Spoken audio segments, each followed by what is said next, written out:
নমস্কার বন্ধুরা, shout with Dipanjan চ্যানেলে আপনাদের সকলকে স্বাগত জানাই। আপনারা শুনছেন শ্রীমদর্শন। শ্রীমদর্শন 16টি খণ্ডে সম্পূর্ণ। ভগবান শ্রীরামকৃষ্ণদেবের অপার অনুগ্রহে এই গ্রন্থের প্রথম ভাগের প্রথম সংস্করণ 1366 বঙ্গাব্দে ও ইংরেজির 1960 খ্রিস্টাব্দে প্রকাশিত হইয়াছিল। তদবধি ভক্তগণের চাহিদাতেই একের পর এক সংস্করণ প্রকাশ করা সম্ভব হইতেছে। শ্রীমদর্শনের মূল আবেদন, গৃহে বাস করিয়া কি প্রকারে দেবভাবে জীবনযাপন করা যায়, কিভাবে বেদ বর্ণিত উপায়ে সুখ দুঃখ সমভাবে গ্রহণ করিয়া সংসারে শান্তিতে বাস করা সম্ভব হয়। এই পুস্তকে আছে পরমহংসদেবের ও মায়ের কিছু নূতন কথা, আর স্বামীজি প্রমুখ অন্তরঙ্গ সন্তানদের কথা, আর আছে কথামৃতকার দ্বারা কথামৃতর ব্যাখ্যা এবং শ্রীরামকৃষ্ণ জীবনালোকে উপনিষদ, গীতা, ভাগবত, পুরাণ, বাইবেল আদি শাস্ত্রের আলোচনা।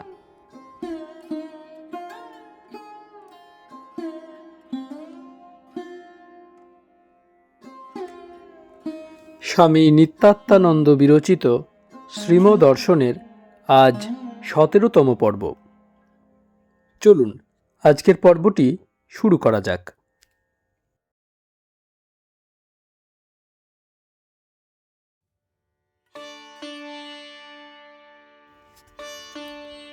কিরকম সব লিখেছেন, কি ব্যাকুল দেখুন। উনি কি কম লোক? সাধু লোক, নিজের স্থূলকায় আর বেরুতে পারেন না, অনেক কাজ, তাই ফ্রেন্ডসদের দিয়ে তীর্থাদি করান আর সব শোনেন। বেশ রাস্তাটি ধরেছেন, এতেই সব হয়ে যাবে। একজনকে কাশী ও পুরী পাঠালেন, আরেকজনকে নবদ্বীপ, পুরী আর কত স্থানে পাঠিয়েছেন।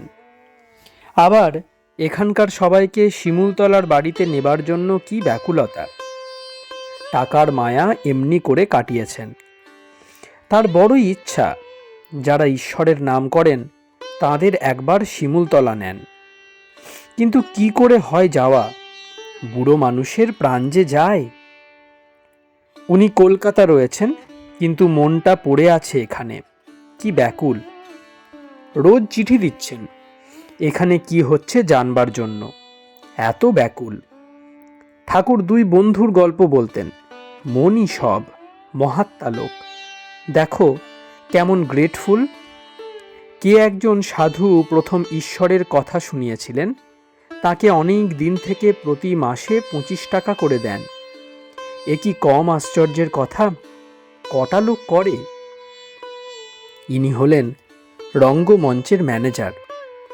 নট নটিরা সব অভিনয় করে, কিন্তু যোগান দেন ম্যানেজার। ইনি থাকেন আড়ালে, আর বাহাদুরি নেয় অভিনেতারা। শ্রীম, ইনি প্রাতঃস্মরণীয় লোক। ছেলে মেয়ে আত্মীয়দের জন্য কত খরচ করেন। ভালো মানুষ শান্তিতে থাকতেন চান, ওরা আবার কথা শোনে না। একাধবার বলেন, না শুনলে ভগবানের উপর ভার দেন। টাকা আছে তাই রক্ষে, ওদের টাকা দিয়ে ভুলিয়ে রেখে দেন। যে যা চাই তাই দেন। 1 গুণ খরচে হয় 4 গুণ খরচ করেন। কেন? না, শান্তিতে থাকতে চান। তাই তো ঠাকুর বলতেন, টাকা থাকলে অর্ধ জীবন মুক্ত, যদি মন ঈশ্বরে থাকে। আবার মান অভিমান নাই, পোশাক পরিচ্ছদ সাদাসিধে। লিখেছেন, দিন ফুরিয়ে আসছে, হুঁশ হলো কই। কি ব্যাকুল। মন থাকলেই হলো। ওখানে এত কাজের ভিড়ে রয়েছেন, তবুও মনটা এখানে পড়ে আছে। এই তো ব্যাকুলতা। আমরা আর কি করব? ভক্তের প্রতি। আচ্ছা, বাসন্তী পূজার প্রসাদ ও নির্মাল্য আর এখানকার ঠাকুরের প্রসাদ খামে করে পাঠিয়ে দিন। ভক্ত, আগে আচ্ছা, আজই দিব। শ্রীম, আর কেওড়জালির উৎসবের ডেসক্রিপশন গ্রাফিক করে দিবেন। পাহাড়, বন ও প্রান্তর, ঔষধি ও বনস্পতি, সাঁওতালদের বিয়ের উদ্যোগ, ছেলেদের সেলাম, ওদের কুশল প্রশ্ন এসব উল্লেখ করবেন। আবার আকাশে চাঁদ, মন্দ মন্দ সমীরণ, তালপুকুর দেখে জয়রামবাটি আর দোচালা খড়ের ঘর দেখে কামারপুকুরের উদ্দীপন, রামনবমী থেকে একাদশী পর্যন্ত 24 প্রহরে কীর্তন, তৎপর পূর্ণিমা পর্যন্ত উৎসব, এসবও থাকবে। আর কণ্যমুনির আশ্রম ও হিমালয়ের নির্জন গঙ্গা তীরে দেবদারু বনে শিব সমাধিমগ্ন, শকুন্তলা আর কুমার সম্ভবের এসব কথাও থাকবে। এমন বর্ণনা দিতে হয় যাতে উদ্দীপন হয়। চিত্রটি সজীব করতে হয়। ভাগবতের কি কি পাঠ হচ্ছে, কোথায় বসে হচ্ছে, কে কে শুনছেন, কে পাঠ করছেন, তা লিখে দিতে হয়। রাজা রঘুগণকে জড়ভরত উপদেশ দিচ্ছেন, মহাপুরুষের চরণ রেণুতে যা হয়, অর্থাৎ ঈশ্বর দর্শন, দান ব্রত জপ তপে তা হয় না, ইহাও লিখবেন।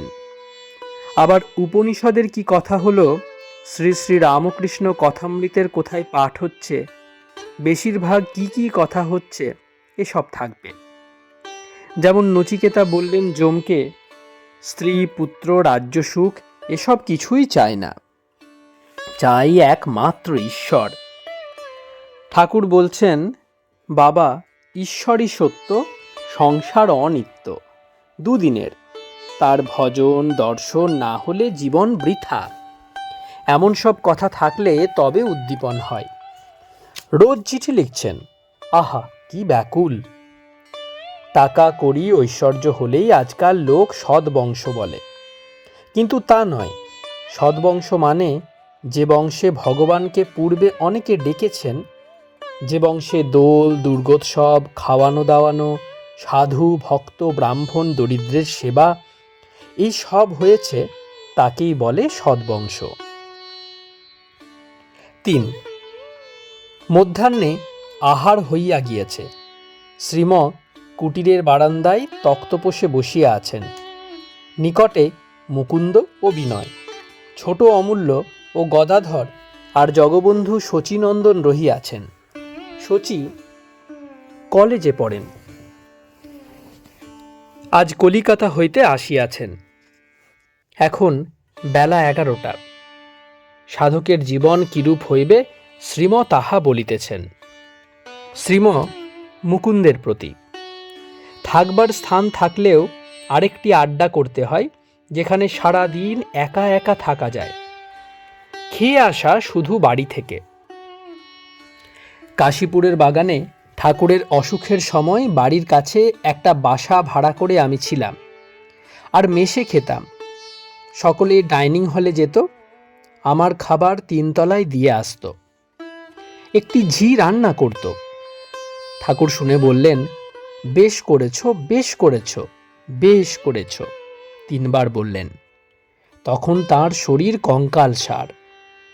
বিছানা থেকে উঠে কাছে এসে বসে আস্তে আস্তে বলছেন এই কথা। এত কষ্ট, তবুও ভক্তদের যাতে মঙ্গল হয় তাই করছেন। ভগবান লাভের জন্য ঘটনাচক্রে কখনো একটু অসদাচার হলেও দোষ নাই। অনেক লোকের ঘরে থাকতে নেই, একা থাকতে হয়। আলাদা ঘরে থাকলে সব সময়ই মনটা আপনাতে থাকে। কতদিন আমাকে শুধু ঘি আর ভাতে ভাত খেয়ে থাকতে বললেন ঠাকুর। বলেছিলেন, নিজে রেঁধে ভাতে ভাত আর গব্য ঘৃত খাবে, ঋষিদের মতো। তার কথা মতো তাই অনেক দিন ধরে করলুম। খাওয়া তো জীবনের উদ্দেশ্য নয়, উদ্দেশ্য হলো কিসে তাকে পাওয়া যায়। খাওয়ার কষ্ট, কাপড়ের কষ্ট, কষ্টই নয়। বিদ্যাসাগর মশাই বলেছিলেন, সংস্কৃত কলেজের প্রিন্সিপালের কর্ম ছেড়ে দিয়ে আমি শুধু নুন ভাত খাবো। কি দরকার 5টার? যারা বড় হবে, মহৎ হবে, তারা এসব বিষয়ে দৃষ্টি দেয় না। হরি মহারাজ একবার বৃন্দাবনে একজন সাধুকে তিরস্কার করেছিলেন। ছি, লজ্জা হয় না বাড়িঘর ছেড়ে এসেছো ভগবান চিন্তা করতে, তা না করে খালি এটা রাঁধা ওটা রাঁধা, এ বাজার ও বাজার করা? কি দরকার তোর? প্রকৃতিতে রয়েছে কি না, আর বাড়িতে যা দেখা যায় সেইগুলিই করতে ইচ্ছা হয়। মনে হয় 5টা না হলে বুঝি হলো না। ঋষিকেশে দেখতুম অনেক সাধু আছে, কেবল এটা দাও ওটা দাও করে ডাল হালুয়া সব চেয়ে নিচ্ছে। কিন্তু কেউ কেউ যাদের আত্মসম্মান বোধ আছে, তারা ভাতটা বা রুটি যা না হলে নয় তাই দুটি নিয়ে চলে গেল। কে যায় দরজায় দরজায় এটা ওটা নিতে? সেখানে সত্র আছে, সব পাওয়া যায়। পেটুক সাধুরা খেয়ে খেয়ে গল্প করে, ফলানা বাবুনে খুব খিলায়া, হালুয়া পুরি কচৌড়ি।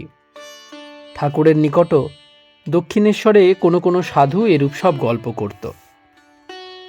আত্মসম্মানবোধ যাদের আছে তারাও সব চায় না, কোনো রকমে একটু মুখে দেওয়া। এ তরকারি রান্না হলো না, তবে খাওয়া হবে না। ওটা ওর পাতে পড়ে নাই তো সর্বনাশ হলো। কেন নুন ভাত খাওয়া যায় না? আমরা কি করলুম তার জন্য? হয়তো রান্না হতে দেরি হলো, কি রান্না ভালো হলো না, অমনি হাড়ি ভাঙো কিংবা গিন্নিকে বকো। আহারের সংযম চাই, নইলে ধর্মজীবন হয় না। 4 জম্বুতল, অপরাহ্ন 4টা। নির্জন প্রান্তরে ভক্তগণ ঈশ্বর চিন্তা করিতে গিয়াছিলেন, তাহারা ফিরিয়া আসিয়াছেন। শ্রীম উত্তরাশ্ব চেয়ারে বসা, বেদিকার উপরে জগবন্ধু, বিনয়, মুকুন্দ, ছোট অমূল্য, গদাধর ও শচী উপবিষ্ট। হিমালয়ে শিবের ধ্যান সম্বন্ধে মহাকবি কালিদাস কুমার সম্ভব কাব্যে যে চিত্র অঙ্কিত করিয়াছেন, তাহারই কথা হইতেছে। শ্রীম স্বগত, হিমালয়ে গঙ্গাতটে দেবদারু বনে অজিন আসনে শিব অর্ধ নিমিলিত নেত্রে ধ্যানমগ্ন। নন্দী বেত্র হস্তে সকল জীবজন্তু, পশুপক্ষী, বৃক্ষলতা প্রভৃতিকে শাসন করছেন। সমস্ত প্রকৃতি চিত্রার্পিতবৎ। জনৈক ভক্তের প্রতি কিরূপ হয়েছিল নন্দীর শাসনে? ভক্ত, নিষ্কম্প বৃক্ষং নিভৃত দ্বিরেফং। শ্রীম ভক্তের প্রতি 2য় অধ্যায়ে ব্রহ্মাকে দেবগণ স্তব করছেন, মনে আছে? সূর্যোদয়ে সুপ্ত পদ্ম যেমন সরোবরে প্রস্ফুটিত হয়, তেমনি দেবগণের ম্লান মুখমণ্ডল ব্রহ্মার আগমনে উল্লসিত হইল। দেবতাগণ স্তব করছেন। এক সৎ বস্তু সৃষ্টির পর 3 ভাগ হলেন, ব্রহ্মা, বিষ্ণু ও শিব। ভক্তের প্রতি এগুলি মুখস্থ করে ফেলবেন। আপনার তো আইএ বিএতে সবই সংস্কৃত ছিল। শকুন্তলার কর্ণমুনি ও মহর্ষি মারীচের তপবনের বর্ণনা খুব সুন্দর, মুখস্থ রাখতে হয় এসব। নষ্টা শঙ্কা হরিণসী সব মন্দ মন্দং চরন্তি। কর্ণমুনির আশ্রমে নির্ভয়ে হরিণ শিশুগণ আনন্দে বিচরণ করছে। মহর্ষি মারীচের তপবনে একজন সমাধিমগ্ন, তার বক্ষ পর্যন্ত বল্মিক স্তূপ উঠিয়াছে। বল্মিকা গ্রনিমগ্ন মূর্তি রুবসা স্থানু রিবাচল, অচল যেন স্থানু। স্থানু অর্থ নিশ্চল, স্তম্ভ। শ্রীম সকলের প্রতি দেখুন, নন্দী পাহারা দিচ্ছেন, তার এক হাতে হেম বেত্র, অপর হাতের তর্জনী ওষ্ঠাদ্বারে স্থাপিত। আপনারা যখন ধ্যান করেন তখন কাহারও পাহারা দেওয়া উচিত। থালা বাসন সব আস্তে আস্তে নাড়াচাড়া করতে হয়, কোনো শব্দ হবে না, পায়ের শব্দও না। দরকার হলে ওই গাছতলায় গিয়ে কথা কয়ে আসা উচিত। সব নীরব নিস্তব্ধ থাকবে, যেন কোনো মানুষ নাই। ধ্যানের সময় লম্বা হয়ে বসতে হয়, সোজা হয়ে, সমশির কায়গ্রীব। শির, মেরুদণ্ড আর গলা এক লাইনে থাকবে। ধ্যান যদি জমে যায় আর কেউ ডিস্টার্ব করে, তখন বজ্রাঘাতের মতো মনে হয়।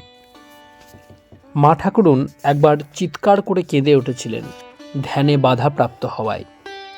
তারপর ঠাকুর গিয়ে তখন ঠান্ডা করেন, এমন অবস্থা হয়। ধ্যান কি কম জিনিস? ঈশ্বরের সঙ্গে এক হয়ে যাওয়া। যেমন খাল সব গঙ্গার সঙ্গে মিলে যায়, এক হয়ে যায় জোয়ারের সময়। কেউ কেউ প্রাণায়াম, কন্ট্রোল অফ ব্রেথ করে থাকে। আর্টিফিশিয়াল ওয়েতে, কৃত্রিম উপায়ে নাক টেপাটেপি করে তারা মনকে স্থির করতে চেষ্টা করে। কিন্তু ঠাকুর বলতেন, মাকে প্রার্থনা করলে, তার উপর ভক্তি এলে মন আপনিই স্থির হয়ে যায়। তখন কুম্ভক আপনা থেকেই হয়, টেপাটেপির দরকার হয় না। আরও বলতেন, এসব জোর করে করতে গেলে ক্ষয় রোগ হয়, নয়তো উন্মাদ হয়। স্বভাবত মন ইতস্তত বিক্ষিপ্ত থাকে। ঈশ্বরে ভক্তি হলে চতুর্দিক থেকে আপনিই গুটিয়ে তাতে মগ্ন হয়ে যায়। উপযুক্ত গুরুর সহায়তা না পেলে ওই পথে প্রায়ই কুফল ফলে থাকে। তাই ঠাকুর ওই ভক্তির পথ, সোজা পথ, স্বাভাবিক পথ দেখিয়ে দিলেন। এবার ভাগবত পাঠ আরম্ভ হইল। চতুর্থ স্কন্ধ, অষ্টম অধ্যায়। ধ্রুব চরিত্র। মুকুন্দ পড়িতেছেন। ধ্রুবের বৈমাত্রেয় ভ্রাতা উত্তম পিতা উত্থানপাদের কোলে আরূঢ়। ধ্রুব পিতৃ অঙ্কে আরোহণ করিতে চাহিলেন। বিমাতা সুরুচি বলিলেন, বৎস, তোমার এ চেষ্টা দুরাশা। যদি তুমি রাজাসন লাভ করিতে ইচ্ছা করো, ঈশ্বর আরাধনা করে আমার গর্ভে জন্ম লাভ করো। জননী সুনীতি দণ্ডাহত সর্পের ন্যায় ক্রুদ্ধ ও ক্ষুব্ধ পুত্র ধ্রুবকে ক্রোড়ে ধারণ করিয়া দাবাগ্নিপীড়িতা বনলতার ন্যায় বাষ্পাকুল নেত্রে কম্পিত কণ্ঠে বলিলেন, পুত্র, তোমার বিমাতার বাক্য সত্য। তুমি যদি উত্তমের ন্যায় রাজাসন লাভ করিতে অভিলাষ করো, তাহা হইলে পরশ্রী কাতরতা পরিত্যাগ করিয়া শ্রীহরির পাদপদ্ম আরাধনা করো। শ্রীহরি ব্যতীত অপর কেহ তোমার দুঃখ হরণ করিতে পারে এরূপ দেখিতেছি না। ধ্রুব তপস্যার্থে বনে গমন করিলেন। নারদের সঙ্গে তাহার সাক্ষাৎ হইল। শ্রীমৎ, দেখো, কিরূপ ক্ষত্রিয় প্রকৃতি। অবমাননা একটু সহ্য হল না। বিমাতার কথায় দুঃখিত হয়ে সব ছেড়ে ঈশ্বরের আরাধনা করতে বনে চলে গেলেন। নারদ বললেন, যোগীশ্বরগণ তীব্র সাধনা দ্বারাও তাকে পায় না। তুমি তো শিশু, এখন গৃহে যাও, বৃদ্ধ হইলে তখন যত্ন করিও। শুনলে না। অগত্যা নারদ পুনরায় বলিলেন, সমভাব রক্ষা করিয়া তপস্যা করো। অপরকে দোষী না করিয়া, সুখ হইলে স্বীয় পুণ্য ক্ষয়, দুঃখ হইলে পাপ ক্ষয় হইতেছে মনে করিবে। ধ্রুব জোর হাতে উত্তর করিলেন, ভগবান, আমি ইহা পারিব না। আমার ক্ষত্রিয় স্বভাব, অসহনশীল ও অবিনীত। বিমাতার কথায় মনে দারুণ কষ্ট হইয়াছে। আমি প্রতিজ্ঞা করিতেছি, আমার পূর্বপুরুষগণও যাহা লাভ করে নাই, ত্রিভুবনের এমনই উৎকৃষ্ট পদ লাভ করিব। কৃপা করিয়া তাহার উপদেশ দিন। নারদ এখন সেই উপদেশ দিতেছেন। শ্রীম, ক্ষত্রিয় প্রকৃতি, ভোগ বাসনা রয়েছে, তাই ধর্ম, অর্থ ও কাম এই তিনটি প্রার্থনা করতে বললেন। আবার মোক্ষের কথাও শুনিয়ে রাখলেন। ঠাকুরও তাই বলতেন, শুনে রাখা ভালো, সময় হলে বুঝবে এই। নারদ বলিলেন, ভগবানের পরম মঙ্গলরূপ ধ্যান করিবে, আর তিনি অচিন্ত মায়া বলে অবতার হইয়া যে লীলা করেন তাহাও ধ্যান করিবে। শ্রীম ভক্তদের প্রতি, এই আপনারা যেমন ঠাকুরের লীলা চিন্তা করেন, তিনি অবতার কিনা, নিজে বলেছিলেন এ কথা। কখনো রূপ চিন্তা, কখনো লীলা চিন্তা, কখনো তার মহাবাক্য চিন্তা, কখনো অরূপের চিন্তা, সবই ধ্যান। তাই ঠাকুর বলেছিলেন, আমাকে ধ্যান করলেই হবে। তিনি অরূপের ধ্যান ভক্তদের শিখিয়েছিলেন। মতিশিলের ঝিলে নিয়ে গেছিলেন, বড় বড় রুই মাছ জলে ভেসে বেড়াচ্ছে দেখাতে। সচ্চিদানন্দ সাগরে মিন আনন্দে বিহার করে, কিংবা অনন্ত আকাশে পক্ষী স্বচ্ছন্দে বিচরণ করছে। অরূপের ধ্যানের এইসব ভাব কি করে আরোপ করতে হয় তাই দেখাতে নিয়ে গেছিলেন। ঠাকুরকে ধ্যান করলেও অখণ্ড সচ্চিদানন্দ যিনি বাক্যমনের অতীত, তাঁকেই ধ্যান করা হয়। ধ্রুব কঠোর ধ্যানে নিমগ্ন, যমুনা তীরে মধুবনে। শ্রীম তপস্যার কথাটা আবার পড়ো তো। পাঠক পড়িতেছেন। ধ্রুব প্রথম মাসে ত্রিরাত্র অন্তর দেহধারণের উপযোগী কপিত্থ ও বদরী ফল ভক্ষণ করিলেন। দ্বিতীয় মাসে ষষ্ঠ দিবসে শীর্ণ তৃণপত্রাদি, তৃতীয় মাসে নবম দিবসে শুধু বাড়ি, চতুর্থ মাসে দ্বাদশ দিবসে শুধু বায়ু ভক্ষণ করিতেন। পঞ্চম মাসে কুম্ভক করিয়া এক পদে স্থাণুর ন্যায় দণ্ডায়মান রহিলেন। এইরূপে বিশ্বাত্মা হরির সহিত অভেদ জ্ঞানে ধ্যান নিরত হইলে লোকপালগণ ও সকল লোক শ্বাসরোধ ক্লেশ অনুভব করিয়া শ্রীহরির শরণাপন্ন হইলেন। শ্রীম কি কঠোর তপস্যা! আজকাল বুঝি অতটা হয় না। কলিতে অন্নগত প্রাণ, আয়ু কম।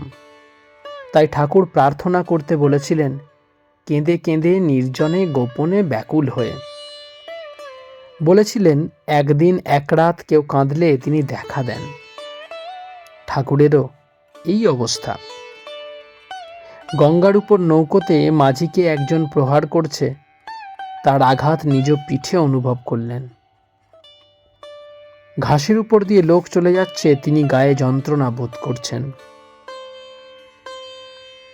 বেলপাতা ছিঁড়তে পারলেন না, ফুলও তুলতে পারলেন না, সব জীবন্ত এক সত্তা। বেলপাতা তুলতে গিয়ে গাছের আঁশ একটু উঠে এলো আর করতে লাগলো। বিশ্বের সঙ্গে এক হয়ে গিয়েছিলেন। সন্ধ্যা সমাগতা। সকলে এইবার ঠাকুর ঘরে প্রবেশ করিলেন। প্রদীপ ও ধূপ দেওয়া হইয়াছে। শ্রীম ও ভক্তগণ বসিয়াছেন। ইতোমধ্যে পুলিন মিত্র আসিয়া পড়িলেন। সকলে ধ্যান করিতেছেন, কেবল একজন মাত্র পাকশালায় আহার প্রস্তুত করিতেছেন। এখন রাত্রি 8:30। ধ্যানান্তে শ্রী শ্রী রামকৃষ্ণ কথামৃত পাঠ হইতে লাগিল। দ্বিতীয় ভাগ, 23 খণ্ড। দোলযাত্রা দিবসে দক্ষিণেশ্বরে নরেন্দ্র আসিয়াছেন। আজ রাত্রিতে একটু সুজির পায়েস ভোগ দেওয়া হইবে। মুকুন্দ সব আয়োজন করিয়াছেন, তাই অনেকক্ষণ ধরিয়া পাঠ চলিতেছে। জগবন্ধু পড়িতেছেন। শ্রীম সহাস্যে। একদিকে বলছেন গিরিশের কি বিশ্বাস, কিন্তু নরেন্দ্রকে বারণ করছেন বেশি যেতে। রসুনের বাটি গন্ধ ছাড়তে চায় না, নরেন্দ্রকে দিয়ে একটি আলাদা থাকে সৃষ্টি করাবেন কিনা, তাই অত সাবধান করছেন। এ থাকের শুধু যোগ আর ওই থাকের যোগ ভোগ। নৈকস্য কুলীন। যেমন মৌমাছি ফুল বই বসবে না, যেমন চাতক শুধু বৃষ্টির জল খাবে। 17 চৈত্র 1329 সাল, 31 মার্চ 1923 খ্রিস্টাব্দ, শনিবার, শুক্লা চতুর্দশী। 20 অধ্যায়। উঠন্ত যৌবন ভগবৎ আরাধনার শ্রেষ্ঠ সময়। 1। বসন্তের উষা। সূর্য পূর্বাকাশ আলোকিত করিয়া উঠিতেছেন। শ্রীম একাকী আম্রকাননের দক্ষিণে ভ্রমণ করিতেছেন।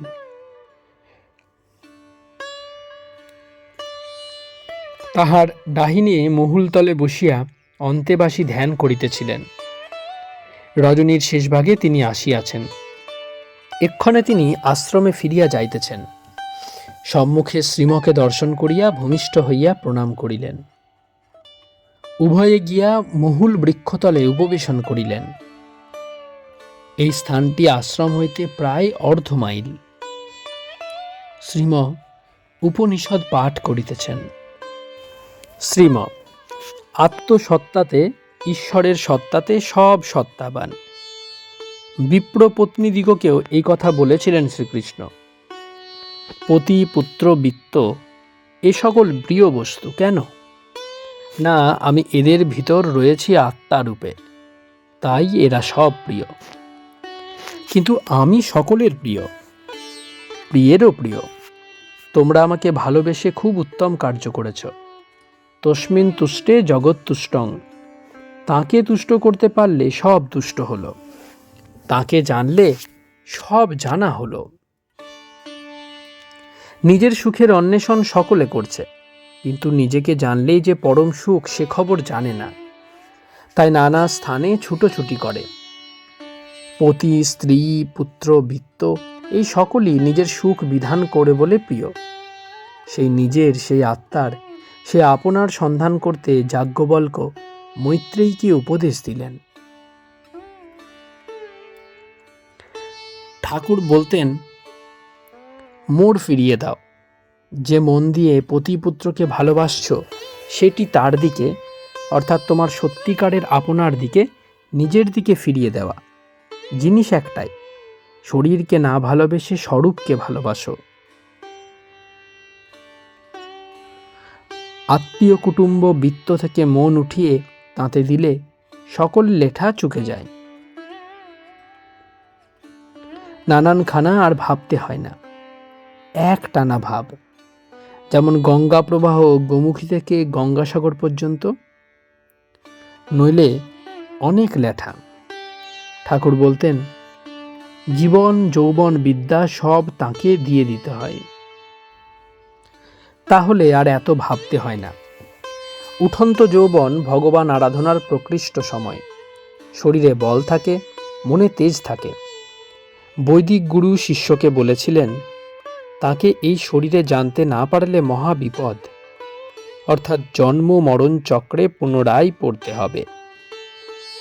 অবতার যখন আসেন বড্ড সুযোগ। এই সময় যারা জন্মেছে তারা বড়ই সৌভাগ্যবান।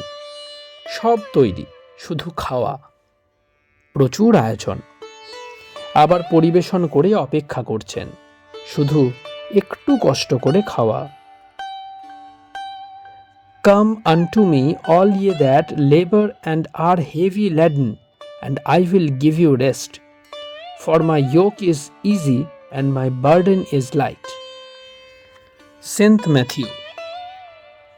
খ্রাইস্ট উচ্চস্বরে সকলকে আহ্বান করে বললেন, এসো শান্ত ভার ক্লান্ত, দিব শান্তি তোমা সবাই। সরস ব্যাকুল অন্তরে, অবিরাম ডাকো তারে, লহ মম সহজ উপায়। ঠাকুরও বলেছিলেন, তোমরা কেবল আমার চিন্তা করো, আর সব আমি দেখব। ভক্তদের বলেছিলেন, আমার চিন্তা যে করবে সে আমার ঐশ্বর্য লাভ করবে। পিতার ঐশ্বর্য যেমন পুত্র লাভ করে। ঠাকুর সেই পরমাত্মা, যাকে জানলে সব জানা হয়।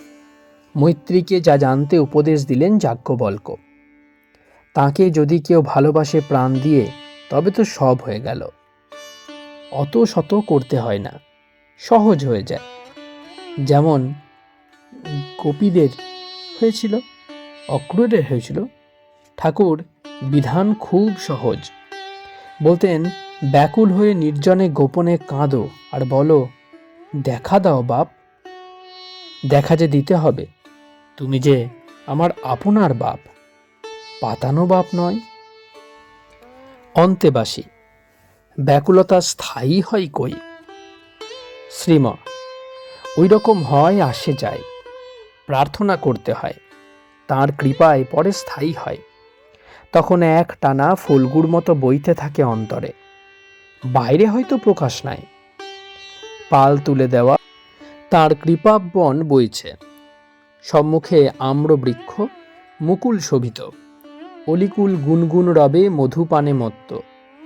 দুই একটি অলি উড়িয়া গিয়া আম্র মুকুলে বসিল। শ্রীম অন্তেবাসীর প্রতি, এই দেখো, মৌমাছি ফুল বই বসবে না, এ একটি আলাদা থাক। যারা ঈশ্বরের জন্য ব্যাকুল তারা অন্য কিছু চায় না। এই মধুকরের মতো বিষয় রস ভালো লাগে না, চাই কেবল মধু, ঈশ্বর।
আপনারা শুনছিলেন স্বামী নিত্যাত্মানন্দ বিরচিত শ্রীমদর্শন পর্ব 17।